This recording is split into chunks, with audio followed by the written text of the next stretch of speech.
எந்த ஒரு ஏடிஎம்மையும் பயன்படுத்துங்கள், தங்க நாணயங்களை வெல்லுங்கள். மலையக பகுதிகளுக்காக மலையக தமிழ் மக்களுக்கு சேவை செய்வதற்காக நிறுவப்பட்ட ஒரு நிறுவனமாகும். எனவே கடந்த காலத்தில் இதனுடைய சேவை முழுமையாக மலையக மக்களுக்கு சென்றடையவில்லை. பல்வேறுபட்ட குறைபாடுகள் காணப்பட்டது. அத்துடன் 44 பிரஜாசக்தி நிலையங்களிலே 4 நிலையங்கள் மூடப்பட்டிருக்கின்றது. எனவே நாங்கள் அமைச்சை பொறுப்பேற்றவுடன் முதலாவது வேலை திட்டமாக இந்த இயங்காமல் இருக்கின்ற இந்த பிரஜாசக்தி நிலையங்களை இயக்குவதற்காக நாங்கள்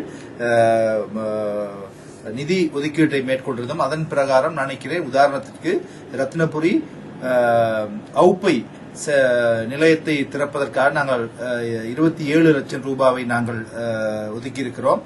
எதிர்வரும் காலங்களிலே இயங்காத ஏனைய மத்திய நிலையங்களும் இயக்குவதற்காக நடவடிக்கை எடுப்பதோடு, விசேடமாக இங்கு தொழில் புரியவர்கள் இங்க சேவை செய்களுடைய அந்த உத்தியோகத்தினுடைய பல்வேறுபட்ட பிரச்சனைகள் காணப்படுகின்ற அவருடைய பதவி உயர்வு, இடமாற்றங்கள், இவ்வாறான பிரச்சனைகளும், அதே போல அவர்களுக்கான கடமை என்ன கடமை என்பதை இதுவரைக்கும் சரியான தெளிவில் இன்மை காணப்படுகிறது. எனவே நாங்கள் உடனடியாக அவர்களுக்கு அந்த கடமை என்ன எவ்வாறான கடமைகளை செய்ய வேண்டும் என்பதற்காக தெரிவிப்பதற்காக நாங்கள் நேற்றைய கலந்துரையாடலை மேற்கொண்டிருந்தோம். எனவே எதிர்வரும் காலங்களிலே அமைச்சு எடுக்கின்ற எல்லா விதமான நடவடிக்கைகளும் மக்களை கொண்டு சேர்ப்பதற்கு இந்த பிரஜாசக்தி நிலையத்தில் உள்ள உத்தியோகத்தரும், அதே போல ஏனைய சேவைகளையும், இது சில நிலையங்கள் கணனி கற்பிக்கும் கூடங்களாக மாத்திரம்தான் இருக்கின்றது. ஏனைய அந்த மக்களுக்கு எவ்வாறான சேவைகளை, தொழில் பயிற்சியா இருக்கலாம் அல்லது அங்கு ஒரு தொழில் பயிற்சியை நிறுவுவதற்கான